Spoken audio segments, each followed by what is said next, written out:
Мен қорғаушы Досқараев Ержан. Бүгін өзім қорғауымдағы Жыланбаев Маратқа кіріп шықтым.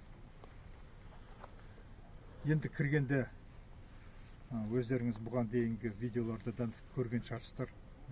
Келген менімен бірге қоса келген азаматтық белсенділерді сол мекеменің туалетіне кіргізудің өзіне жаңа куәліктерін тексеріп бастады. Ал кіргеннен кейін, о жерге кіргеннен кейін жаңағы досмотр дейді, тінтуде жаңағы осы мекеменің аға инспекторы Залелов Мұрат Залелов деген Мұрат Залелов сол тұр екен. Ол маған қолын бүйтіп нұсқап ескертті.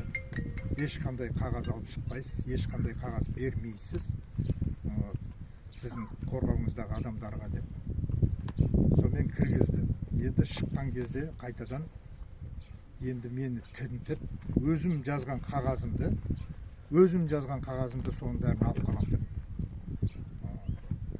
Маған сүз көрсетіп, сәл мағанда күш көрсетіп, сол жерден алып қоймақшы, қолынан тартып алмақшы. Залелов Мұратбек деген. Күш көрсетті? Иә, күш көрсетіп, сол жерден канцелярияны шақыртып, сіздің қағаздарыңыздың бәрін тексереміз осы жерден деп. Канцелярияның бір келіншегі келді, ол қағаздардың бәрін тексерем деп. Мен көрсеткен жоқпын, бастықтарыңа кірем дедім. Бастығы әлі қабылдамай отыр. Міне жарты сағат болды осы жерде тұрғаныма, бастығы қабылдамай жатыр. Ал енді Мараттың жағдайына тоқтайтын болсақ,